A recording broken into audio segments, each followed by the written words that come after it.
본 방송에서 제공하는 보험 정보는 투자 판단에 대한 조언입니다. 보험, 펀드 등의 가입은 투자자 자신의 판단과 책임에 따라 그 결과가 투자자 본인에게 귀속됨을 양지하시기 바랍니다.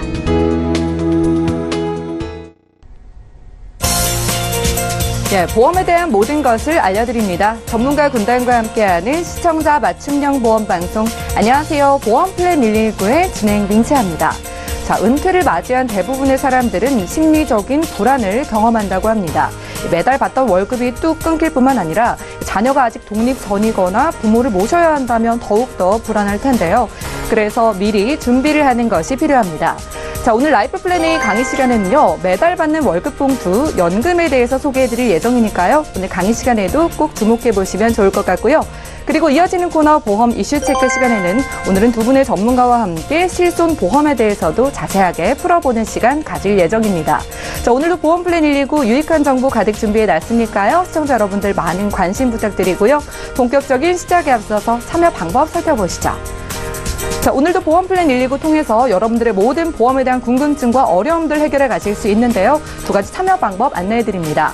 013-1561-6662번 전화를 걸어 주실 수가 있겠고, 무료 문자 013-3366-0120번으로도 간략하게 메시지 남겨보실 수 있습니다. 지금 바로 참여해 보시기 바랄게요.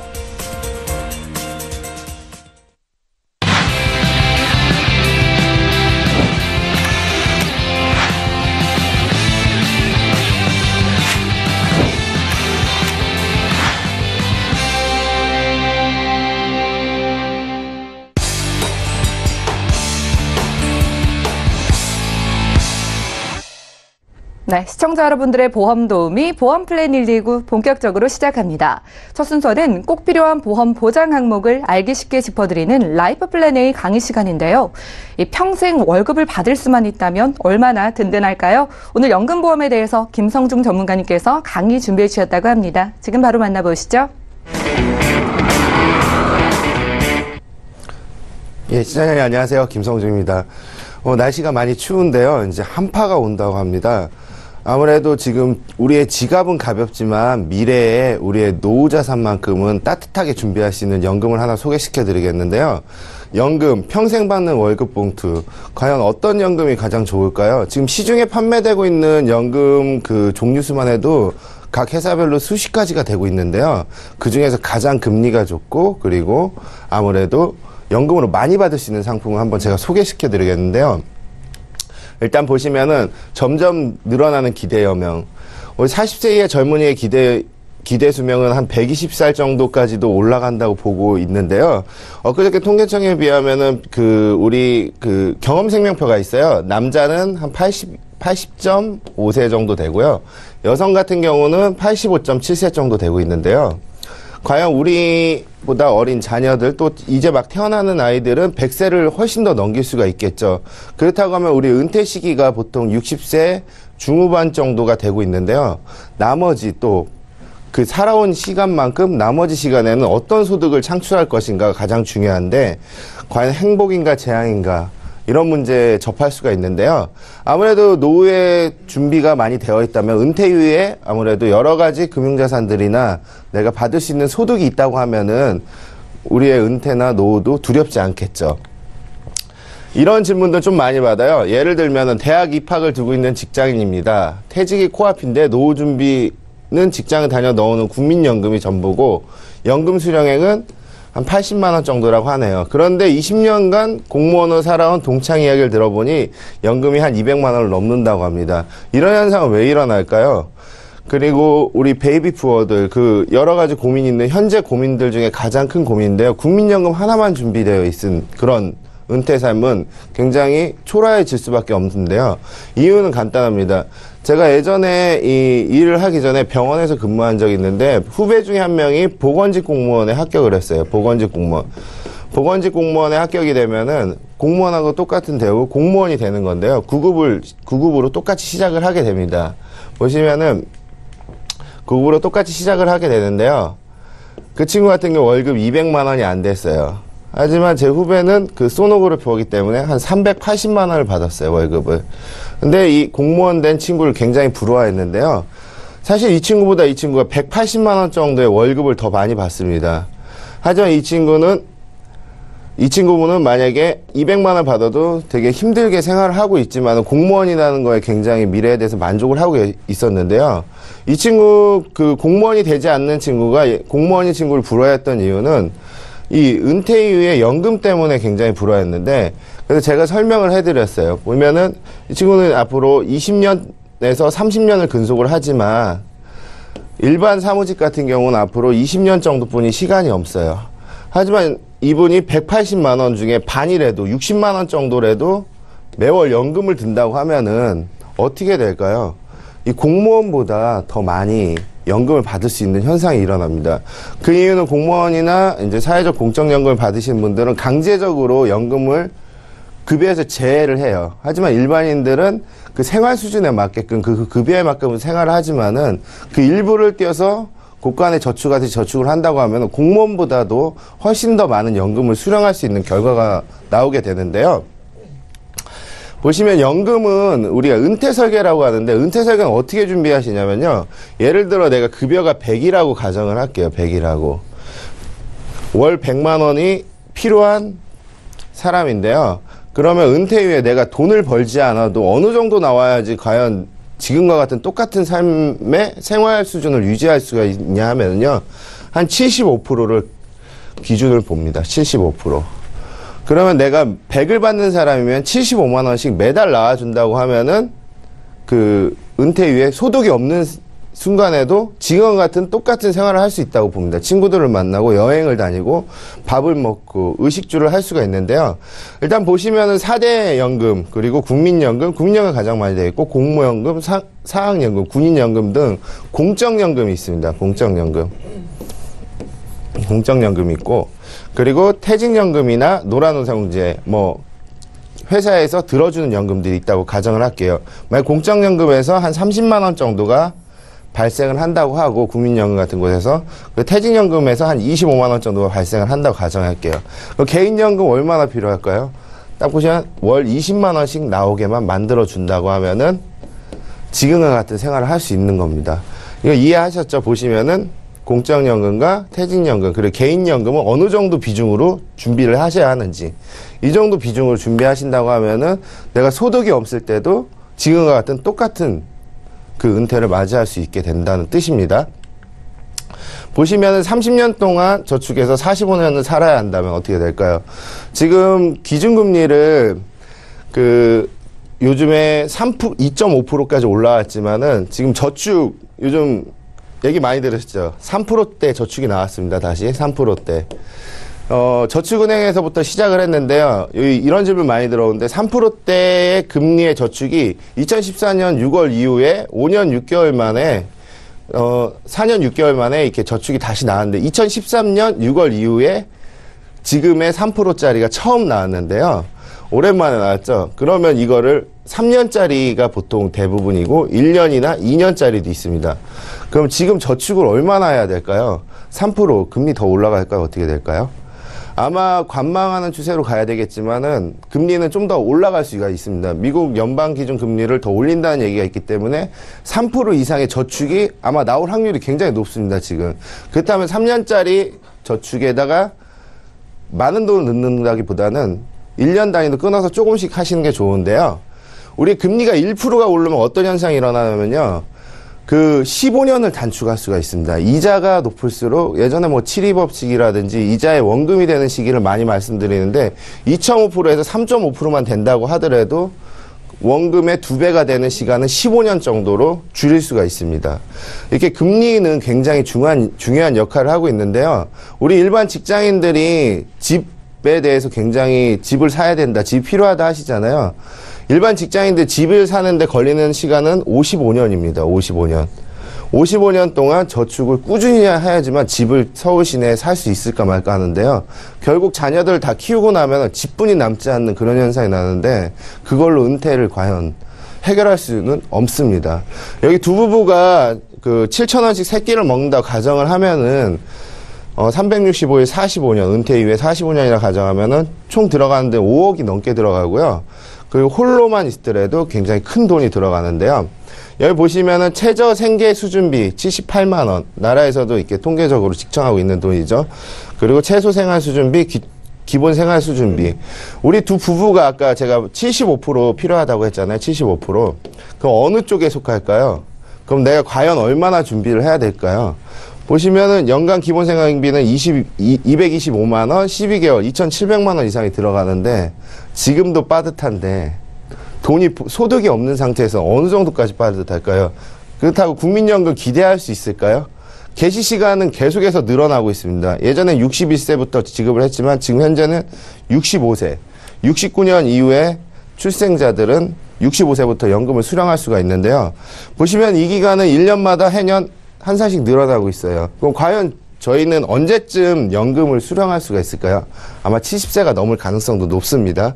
그렇다면 연금에만 기대하시지 말고 지금이라도 이렇게 추운 날 추수를 다하고 곡감을 재워놓듯이 식량을 재우듯이 조금씩 떼어서 노후를 준비하셔야 됩니다. 지금부터.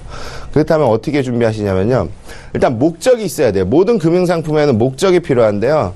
1년 들고 만기 됐네 깨서 옷 사 입고 차 사 입고 뭐 이렇게 하다 보면 다 그냥 끝나는 겁니다. 다시 원점부터 시작하는데 명확한 목표가 있어야 되고요. 투자를 할 때 가장 중요한 건 이러한 점 꼭 명심해야 되는데 물론 부동산이나 펀드 뭐 여러 가지 재테크 코인 뭐 있습니다. 하지만은 목적이 없는 투자는 결국 망가지게 돼 있어요. 명확한 목표가 있는 그 준비를 하셔야 되고요. 그리고 물론 요즘에 금융상품에 중도인출이나 추가나 뭐 약관 대출 뭐 여러 가지 기능들이 있지만은 이것만큼은 은퇴 시기까지 출금을 하지 않는다. 미래를 위해서 내가 준비를 하겠다. 그리고 일시적인 소비 지출로 인해 투자 자금을 환매하는 오류를 범하지 않으셔야 돼요. 뭐 한 2, 3년 들었다 깼다. 뭐 5, 6년 들었다 깼다. 만기 들었다고 해야겠다. 그러면 아무 의미가 없이 다시 처음부터 시작해야 된다는 얘기죠. 반드시 목적이 중요하고요. 그렇다면은 어떤 연금을 준비하냐면요. 아까 제가 1%만 올라도 굉장한 큰 효과를, 시간을 줄일 수가 있다고 하셨잖아요. 그만큼 시간과 금리는 굉장히 큰 역할을 하는데요. 제가 오늘 소개시켜드린 게 변액입니다. 변액은 그 펀드에 투자되는 보험 상품이라고 보시면 됩니다. 그렇기 때문에 수익률이 변할 수가 있어요. 높아질 수도 있고 마이너스가 될 수가 있고. 하지만 이거는 5%를 최저 보증을 해줍니다. 주식이 떨어졌다 올라갔다 하더라도 5% 이하는 무조건 약속을 해드립니다. 언제까지? 연금 개시할 때까지. 이거 5%를 보장을 해주는데요. 그리고 적립시기, 거치시기. 내가 한 12년만 내고 한 10년을 거치하겠다. 연금 수령시까지 거치 기간이 있을 거 아닙니까? 그때는 4%를 보증을 해줍니다. 이거 어마어마하지 않습니까? 아까 그 저축은행 금리가 최고 높은 게 3%라고 했는데 5%를 보장을 해줍니다. 물론 펀드 수익률이 쭉 올라가서 10%가 됐다. 그럼 10% 따라가는 겁니다. 5%를 보장해주고 10% 이상을 해주고 있습니다.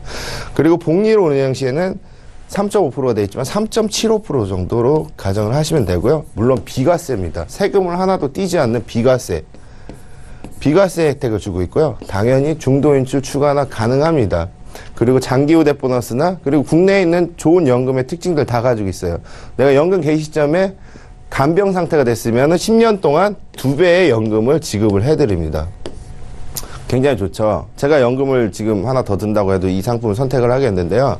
5%, 4%를 보장해주는 그런 변액이지만 최저 보장을 해주는 어마어마한 기능을 갖고 있죠. 보시면은 공시율 상품과 한번 비교를 해볼게요. 요즘 저축보험 주위에서 권하시는 거 보신 적 있으십니까? 없습니다. 왜냐하면 금리가 낮기 때문에 일반 1년짜리 저축보다 못하기 때문에 팔지도 않고요. 그리고 보험회사에서도 소개도 시켜주지 않습니다. 하지만 이건 연금 같은 경우에 저축보험에 해당했는데 예를 들어 20살의 직장인이 20만 원씩 20년 납입하면 원금만 4,800이죠. 2.5% 공시율로 했을 때 25년 거치한다고 하면은 현재 공시율로는 1억이 좀 넘습니다. 하지만 최저 보증이 1% 미만이에요. 저축보험의 특징이 1% 미만 또는 0.75%까지 떨어집니다. 만약에 금리가 지금 오르고 있지만 금리가 최저로 떨어진다고 하면은 최저 보수적으로 봤을 때 6천만 원뿐이 되지 않습니다. 물론 이자 한 2천만 원 붙었죠. 하지만 이걸로 노후 생활 어려움도 없습니다. 그리고 30대 남자도 8,500 그리고 40대도 마찬가지입니다. 기간이 길수록 금액 차이가 많이 나죠. 일찍 준비하셔야 된다는 뜻입니다. 20살 더 빠르게 지금이라도 더 빠르게 준비하셔야 되고, 만약에 최저 보정, 아까 말한 5%, 4% 보장해준다고 하면 금액 차이가 여기서 벌써 크게 나죠. 2천만 원, 1억, 8천 이런 식으로 여기에 비해서 한 더 많은 이자를 취득할 수가 있는 거죠. 그렇기 때문에 이 금리는 굉장히 중요하지만은 수익률에 따라서 연금의 수령액도 늘어날 수 있습니다. 물론 우리가 은퇴를 했을 때 20년 뒤, 30년 뒤겠지만은 이 물가 상승률도 반드시 대비를 하셔야 돼요. 왜냐하면 지금 1억이랑 그리고 20년 뒤, 30년 뒤 1억의 가치는 굉장히 많이 틀립니다. 그렇기 때문에 변에 연금을 준비하실 때는 여러 가지 연금이 있어요. 물론 세액공제형 연금도 있고 자기 그 목적에 맞게 재산에 맞게는 들겠지만은 여기서 중요한 거는 내가 50만 원 남는다, 50만 원 미래를 위해 준비하라는 뜻이 아니고요. 내가 저축을 한 30만 원 한다, 10만 원만이라도 미래를 위해서 이렇게 투자를 하셔야 된다는 얘기예요. 그러니까 장기적인 거, 그리고 단기적인 거. 물론 주식이나 펀드도 하셔야 되겠지만 장기적으로 봤을 때는 내 저축의 일부는 반드시 이런 미래를 위해서 준비를 하셔야지만 앞으로 어떻게 살아가는 데 있어서 은퇴에 있어서 가장 소중한 그리고 가장 중요한 역할을 할 수 있게 됩니다. 시간 분명히 반드시 빠르게 흘러갑니다. 그렇기 때문에 금리 그리고 기능적인 측면 반드시 고려하셔서 연금을 준비하시는 게 중요할 것 같습니다. 아까 말했듯이 목표 중요하다고 했죠. 우리가 미래를 위해서 또는 은퇴를 위해서 그리고 앞으로의 더 나은 삶을 위해서 목표를 반드시 설정하고 어떤 금융상품을 가입하시든 간에 이 목표를 벗어나지 않게 준비하신다면은 우리의 미래는 좀 더 괜찮아질 거라고 기대 의심치 않습니다. 감사합니다. 네, 지금까지 김성중 전문가와 라이프 플래닝 강의 시간 함께했습니다. 평생 월급이 따박따박 들어오는 상상만 해도 기분이 좋은데요. 오늘은 이렇게 매달 지급받을 수 있는 평생 받는 연금보험에 대한 정보를 드렸습니다. 나에게 꼭 필요한 보장이라고 생각되시거나 보험에 어려움 느끼시는 분들 저에게 연락 주신다면 잠시 후에 해결해 드릴게요. 강의 내용 정리해 드리고요. 보험 이슈 체크 시간으로 함께합니다.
네, 보험 플랜 119 이어지는 순서는 보험 이슈 체크 시간입니다. 자, 오늘의 주제는 실손보험인데요. 보험 중에 가장 기본이 되는 보험, 역시 실손보험이죠. 오늘은 이 실손보험의 정의와 가입 전에 유의해야 할 사항까지 두 분의 전문가와 알아보겠습니다. 자, 먼저 김성중 전문가님께 여쭤볼게요. 실손의료비란 뭔가요? 우리가 흔히 이제 실손보험, 실손의료비라고 말을 하는데요. 똑같은 얘기입니다. 실손보험 같은 경우는 현재 실제 손실된 비용, 실손이라고 하고 실비라고 하거든요. 실제 비용이라고 하는데요. 의료보험하고 연계된 사업이에요. 우리나라가 3,800만 명이 가입되어 있다고 하는데요. 아직도 1,200만 명이 가입을 안 하시고 있는데 우리가 병원비를 쓴 만큼 100% 또는 90%, 80% 급여, 비급여 항목을 나눠서 내가 실제 병원비를 지출한 만큼 다시 내 보험으로 돌려주는 역할을 하는 게 실손의료비라고 보시면 됩니다. 실손보험이라고도 하죠. 네, 알겠습니다. 의료보험과 연계돼서 우리가 실제 병원비를 쓴 만큼 돌려받는 게 이 실손의료비 보험이라고 하는데요. 그런데 많은 분들이 실비는 거의 다 비슷하다고 생각을 해서 가입 전에 잘 따져보지 않고 가입하시는 경우가 있잖아요. 가입 전에 유의해야 할 사항이 있을까요?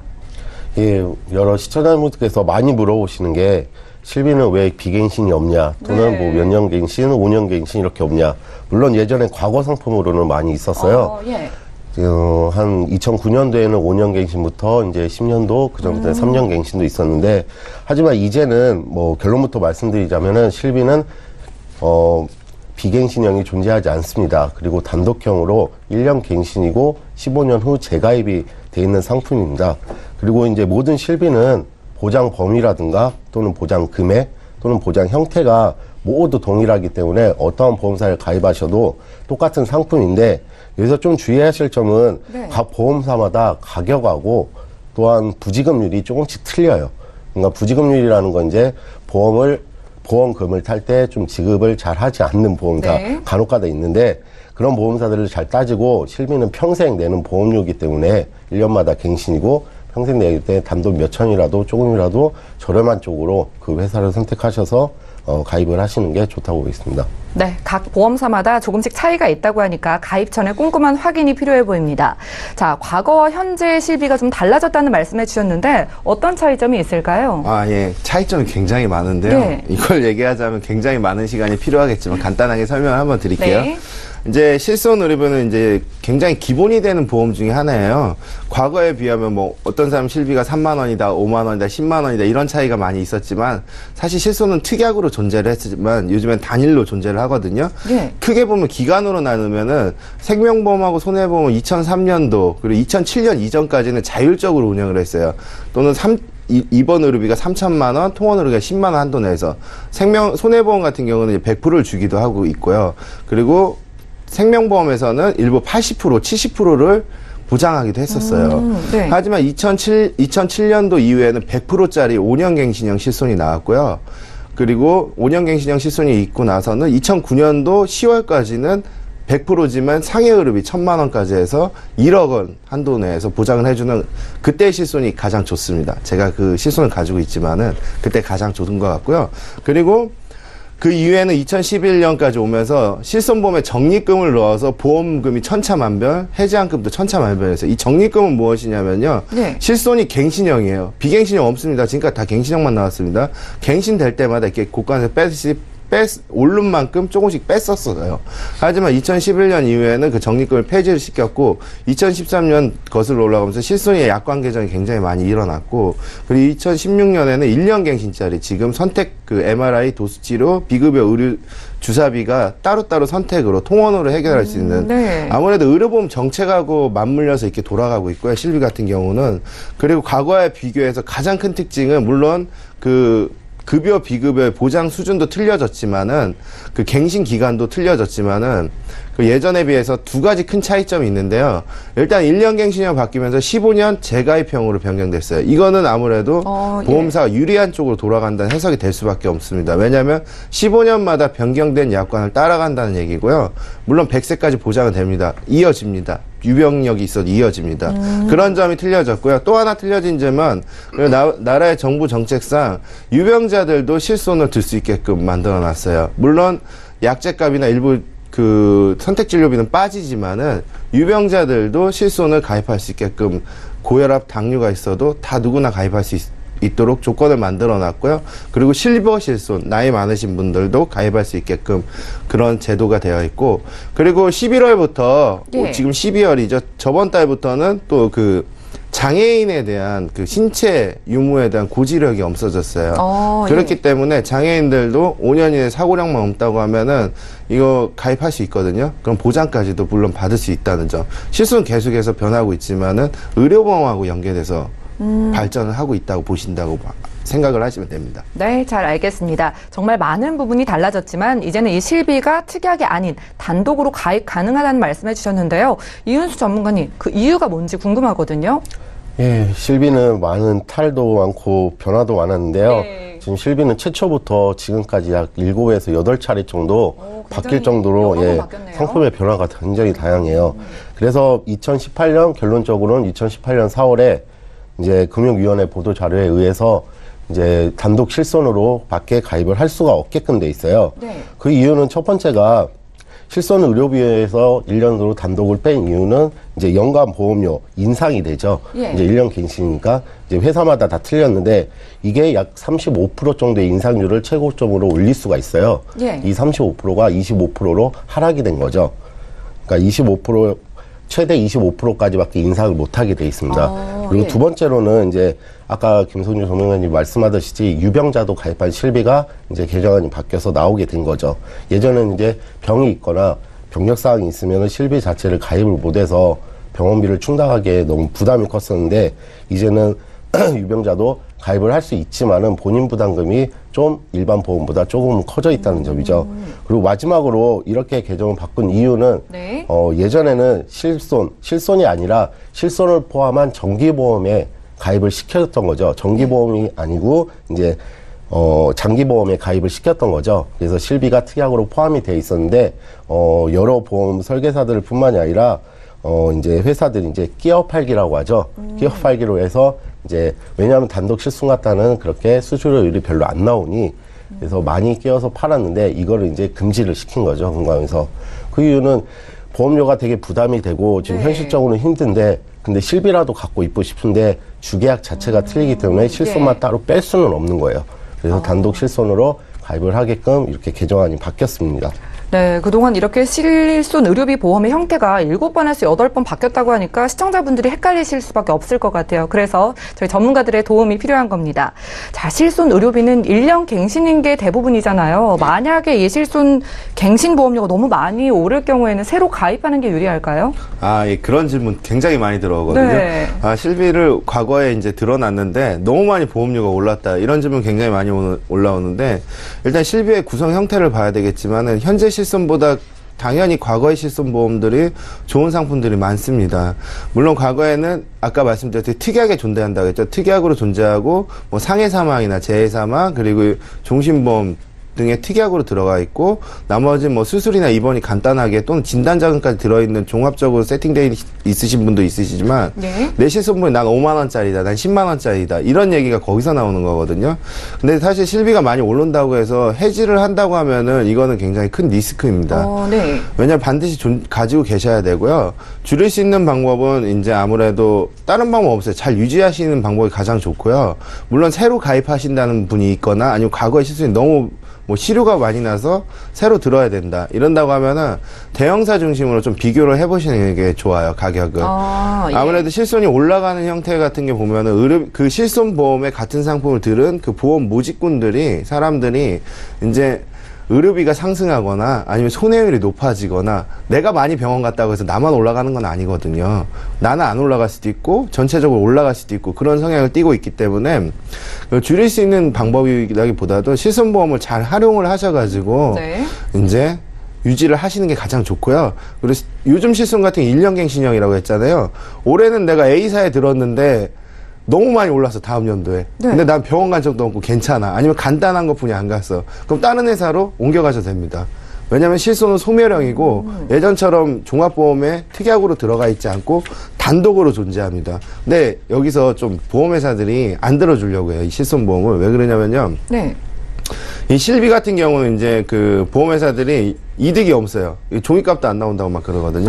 그래서 이제 예. 거부를 하는 경우가 굉장히 많은데 그런 질문 요즘 진짜 많이 들어오거든요. 실손 들어줄 수 있습니다. 그 담당하시는 주위분들이 귀찮아서 안 해주시는 것 뿐이고요. 당연히 들어줄 수 있고요. 이득이 없기 때문에 그런 현상이 일어나는데 일단 실손보험의 대책 같은 것도 마련이 돼야 될 것 같고 일단은 실손보험을 줄일 수 있는 방법 특별하게 없지만 다 전문가들과 이렇게 상의하셔서 그때 맞춰서 어떻게 대응을 할지를 이렇게 앞으로 해나가시면 굉장히 큰 도움이 될 것 같습니다. 네, 알겠습니다. 일단은 과거의 실손이 유리한 경우가 많기 때문에 꼭 전문가의 상담이 필요해 보입니다.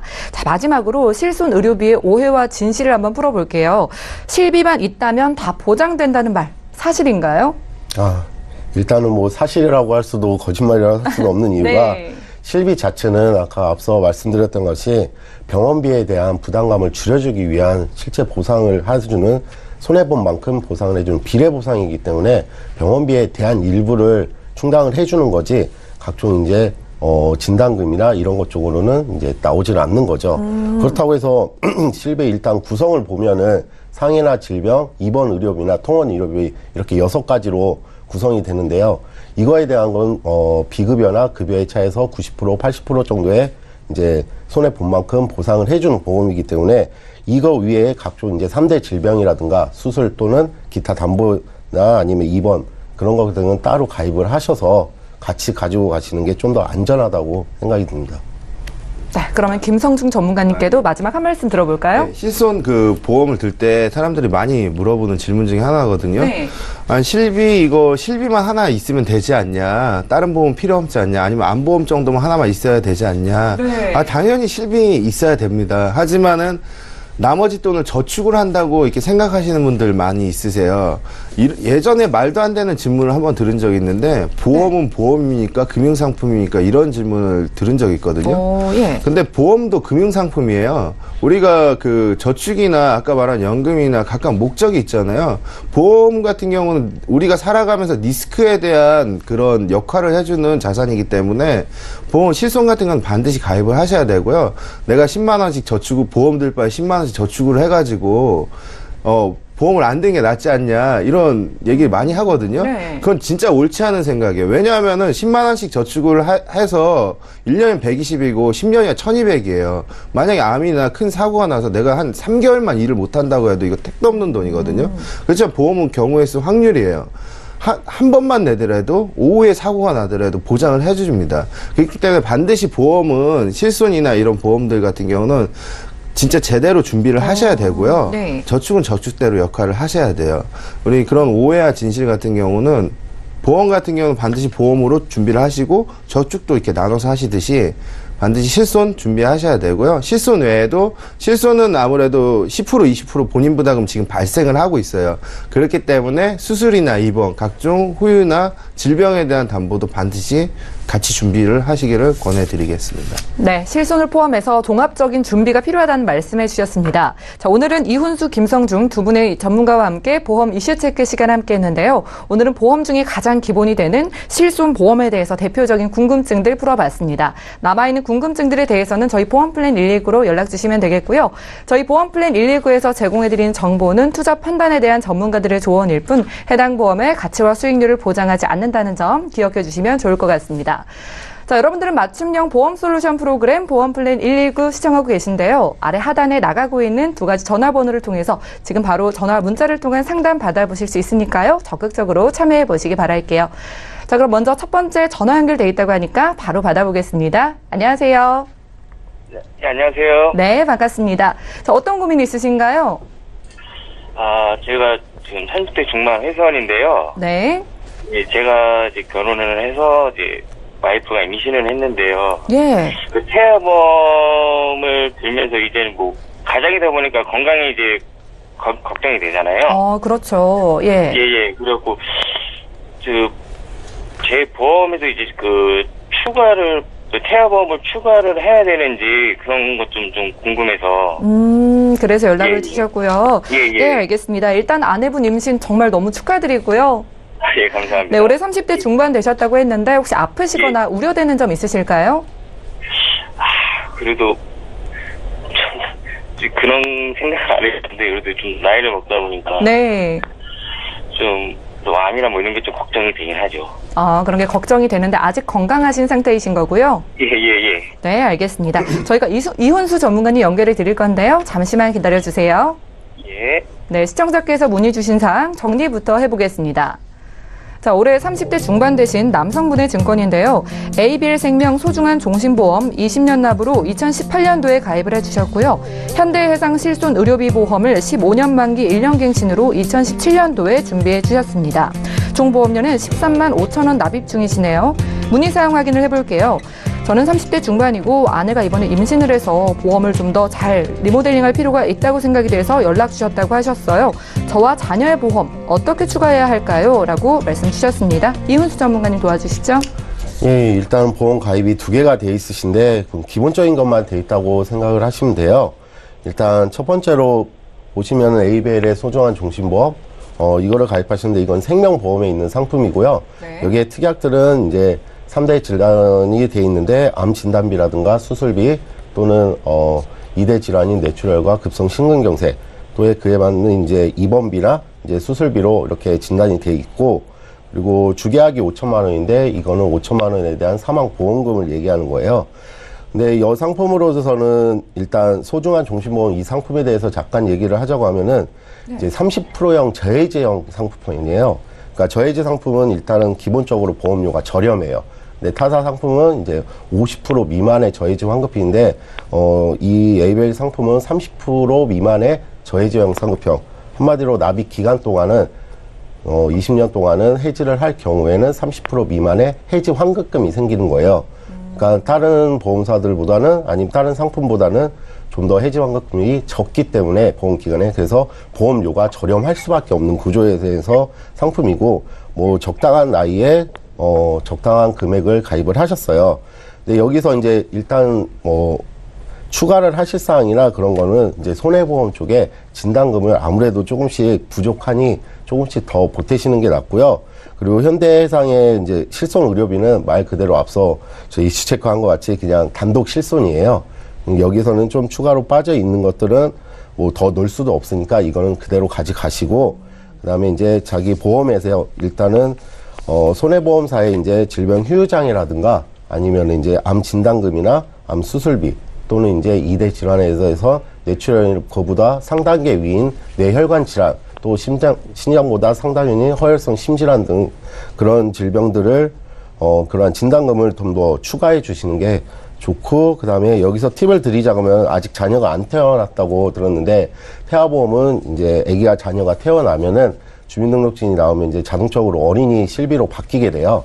어린이 실비로 바뀌고 어린이 보험으로 바뀌게 되는데, 여기서 굳이 아기한테 아직은 추가하지 마시고, 아빠인 여기 ABL 상품에 나중에 자녀가 태어났을 때 자녀보장 특약이라는 걸 넣을 수가 있어요. 예. 그 자녀보장 특약이라는 거는 보험료로 따지면 6,000원에서 7,000원 그 정도로 아기에 대한 입원비나 수술비 또는 진단금 같은 거를 조금씩 더 보탬이 되게 세팅을 하실 수가 있으니 거기에 대해서 추가적으로 가입을 하시는 게 낫고요. 그러면서 보험료는 좀 저렴하게 상대적으로 가져가시는 게 좋다고 봅니다.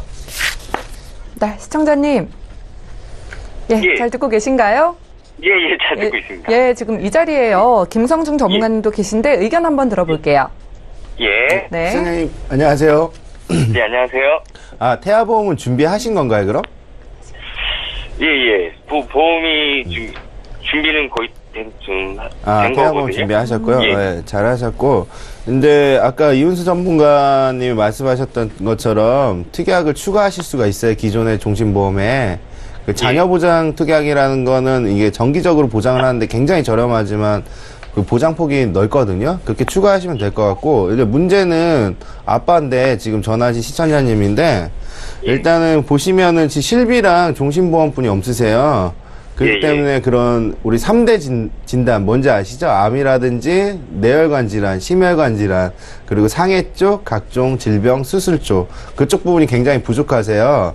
그래서 일단 보시면은 그 후유장애 같은 부분이라든지 요즘 질병 후유장애나 상해 후유장애 굉장히 좀 약관은 변경됐지만은 굉장히 잘 돼 있거든요. 그런 후유장애 부분이랑 암 진단비도 여기 생명에는 100세까지 보장을 해주지가 않아요. 그렇기 때문에 100세까지 길게 보장해주고 또 생식기나 유사암 같은 일반암으로 모두 받을 수 있는 그런 진단 자금하고요. 그리고 요즘엔 뇌혈관, 뇌출혈뿐만 아니라 뇌졸 쪽뿐만 아니라 뇌혈관 질환까지도 또는 심혈관 질환까지 보장을 해주거든요. 그런 특약들이 좀 한 2,000에서 3,000 정도 필요하실 것 같고요. 그리고 허혈성 심질환도 마찬가지고, 그리고 입원 일당도 없으세요. 입원하시면 일당도 있으셔야 되고, 그리고 질병이나 상해에 대한 그 수술이라든지 각종 골절이라든지 운전도 하시죠, 시청자님? 예, 합니다. 운전하시면 운전자 보험도 반드시, 요즘 운전자 보험의 한도가 늘어났어요. 예전에 변호사 선임비 500만원, 뭐 사고 처리 지원금 3천만 원인데 5천만 원, 뭐 2천만 원 이런 식으로 늘어났거든요. 부상이라고 병원만 딱 가도 사고 나서 병원, 어제도 뭐 저기 일산 쪽에 큰 사고가 났는데 그건 사고만 당하셔도 큰 돈이 나오는 그런 보험들을 준비를 하셔야 돼요. 그래서 쉽게 얘기해서 무슨 얘기냐면요.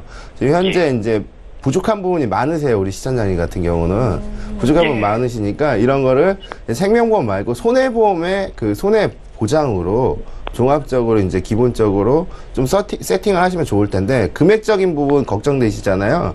요즘 무해지나 저해지나 알뜰한 상품들이 굉장히 많으세요. 일단 보장 위주로, 해지환급 이런 거 고려하는 것보다도 보장 위주로 좀 준비를 하신다고 하면은 괜찮을 것 같아요. 우리 시청자님 같은 경우 굉장히 많거든요. 보험은 막 3, 4개씩 있는데 결국 막 막상 타먹으려면은 막 돈이 별로 나오지가 않아요. 예. 그렇기 때문에 이번 기회에 그런 부족한 부분 반드시 체크를 하시고 꼭 채워주신다고 하면은 아마 평생 가져갈 수 있는 기본적인 테두리는 반드시 될 거라고 생각이 됩니다. 네, 시청자님 좀 도움 되셨나요? 예, 많이 도움됐습니다. 네, 앞으로 이제 자녀도 있으신 이제 가장분께서 연락을 주셨는데, 뭐 좀 정말 기본적인 사항만 준비된 상태이기 때문에 보장 좀 더 챙겨가시고요. 자녀 같은 경우엔 자녀 보장 투약을 좀 저렴하게 준비하실 수 있는 방법 제안 드렸거든요. 예, 생각해 보시고 궁금증 생기시면 또 연락 주세요. 예, 감사합니다. 네, 오늘 전화 주셔서 감사합니다.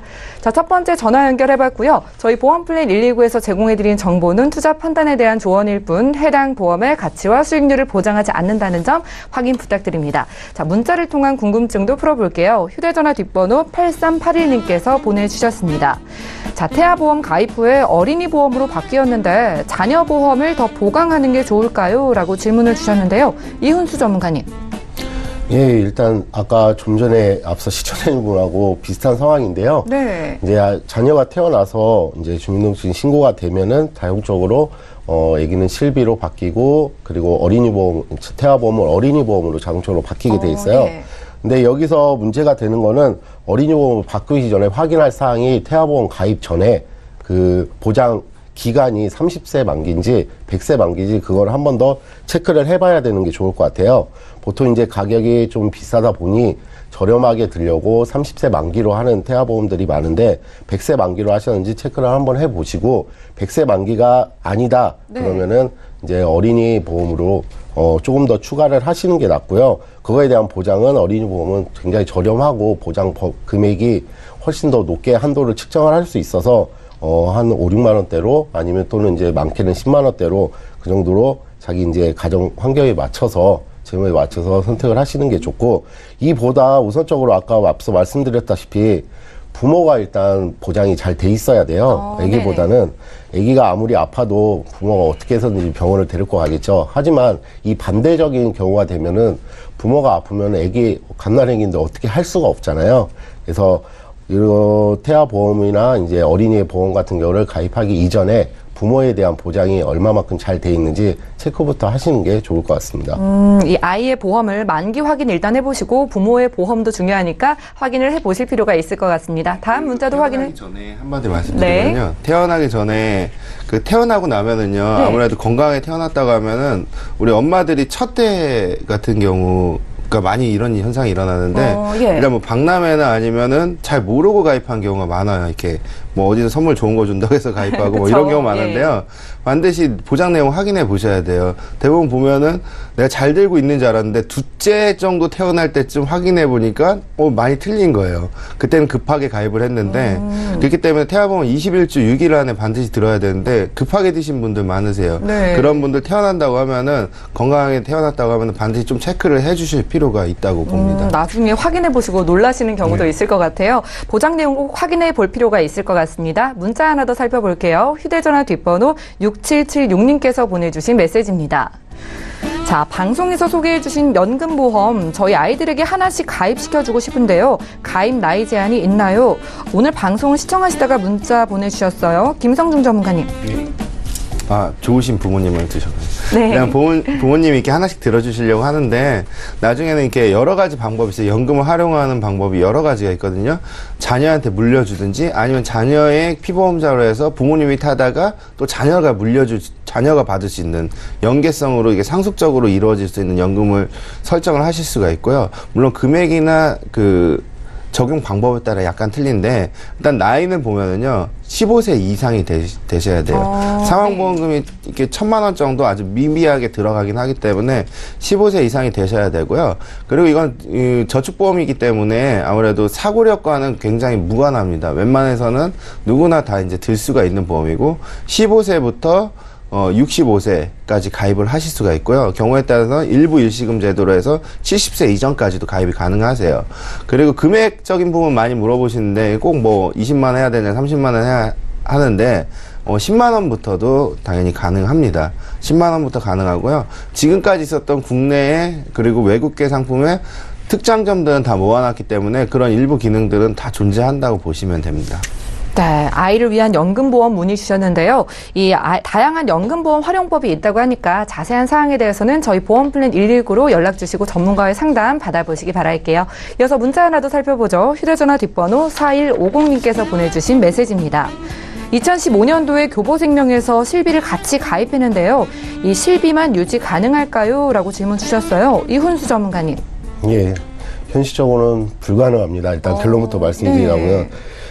이러한 상품들 때문에 이번에 2018년 아까 4월에 개정이 바뀐 건데, 자기는 지금 이 교보생명에 있는 뭐 상품을 보자고 하면은 일단은 주계약 자체가 생명보험으로 들어가요. 그러니까 생명보험금 자체가 들어가 있고 그 밑에 실비라는 특약들이 6가지 항목으로 들어가 있는데 이거에 대해서 이제 제가 볼 때는 보험료가 아무래도 부담이 돼서 실비라도 갖고 있고 싶어서 이런 질문을 해주신 것 같은데 이거는 과감하게 그냥 제 생각으로서 견해로서는 해지를 하시고 아무래도 건강하시다고 하면은 근데 유병약자이거나 아니면 몸이 좋지가 않으면 아무래도 좀 부담이 되더라도 주계약 자체를 감해가는 방향으로 유지하시는 게 좋고 좀 건강하시고 인상폭도 지금 너무 보험료가 부담이 된다면 과감하게 해지를 하시고 이제 단독 실손으로 가입을 하시는 게 아무래도 이제 공인님께서 선택해야 될 부분이죠, 이런 거는. 네, 안타깝게도 지금 이 보험에서 실비만 가져가시는 건 불가능하시다고 하니까요.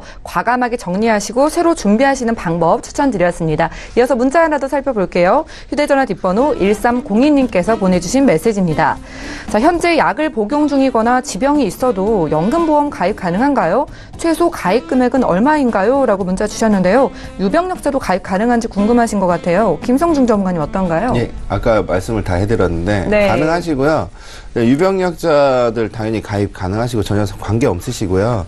그리고 뭐 한 가지 예를 들어서 외국계 회사에 그 어떤 상품은 그 헬스케어 서비스가 되는 연금이 있어요. 만약에 내가 지금 크게 아프다 진짜 근데 뭔가 서비스를 받고 싶다 의료적인 그런 그쪽 연금도 괜찮을 수가 있어요. 왜냐면 헬스케어 서비스가 굉장히 좀 저렴한 서비스가 아니거든요. 굉장히 고퀄리티 서비스이기 때문에 그런 연금을 선택하시는 것도 좋은 방법이지만 제가 아까 강의드렸던 연금 같은 경우는 뭐 아까 말씀드린 15세 이후 그리고 어떤 병이 있어도 저축 드는데 아프다고 안 들어주진 않지 않습니까? 아프시더라도 당연히 저축 들으실 수가 있고요.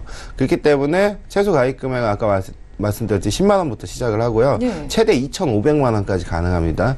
월납 기준으로 10만 원 또는 최대 2,500만 원까지 가능하시고요. 그리고 일부 일시납 같은 경우는 비과세 한도가 1억이기 때문에 1억 한도 일시납도 당연히 가능하시지만 이런 상품들은 아무래도 장기적으로 월납 형태를 띄어야지만 장기 유지 보너스라든지 또 여러 가지 우대를 줘요. 그리고 우리나라 그 보험 상품 같은 경우 보면은요, 그 돈을 많이 낼수록 큰 혜택을 주거든요. 네. 이 연금도 30만 원 이상이면 플러스 알파 추가 이자를 줍니다. 그리고 40만 원 이상, 50만 원 이상, 100만 원 이상이면 플러스 알파 3% 뭐 이런 식으로 추가적인 이자를 주기 때문에 이거는 물론 우리가 연금 상품 중에 추가납을 많이 활용을 하긴 하지만은 내가 지금 100만 원 할 수 있다 그러면 과감하게 100만 원 시작하시는 게 좋아요. 그리고 나중에 추가납을 선택하시는 게 좋고요. 그렇기 때문에 금액적인 부분은 저렴하게도 또는 높게도 설정하실 수 있고 누구나 다 들 수 있는 보험이기 때문에 그런 부분 걱정 안 하셔도 될 것 같습니다. 네, 알겠습니다. 유병력자도 연금보험 준비 충분히 가능하다고 하니까 걱정 덜으시고요. 궁금한 점에 대해서는 저희 보험플랜 119 연락 주시기 바랄게요. 오늘 저희가 준비한 내용은 여기까지고요. 다시 한번 참여 방법 안내 도와드립니다. 네, 오늘도 보험플랜 119 방송 끝난 이후에도 여러분들의 보험에 대한 궁금증과 어려움들 모두 해결해 가실 수 있는데요. 서울 지역번호 02-3153-2662번 전화를 걸어 주실 수가 있겠고 무료 문자 013-3366-0120번으로도 보험에 대한 궁금증 모두 보내주시기 바랍니다. 네, 오늘 함께해 주신 두 분의 전문가와도 여기서 인사 나눌 거고요. 저희 보험플랜 119는 내일 오전 11시 같은 시간에 다시 찾아뵐게요. 시청해 주신 여러분 고맙습니다.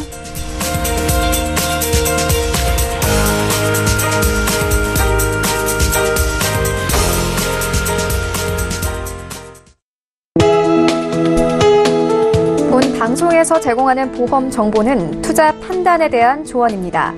보험, 펀드 등의 가입은 투자자 자신의 판단과 책임에 따라 그 결과가 투자자 본인에게 귀속됨을 양지하시기 바랍니다.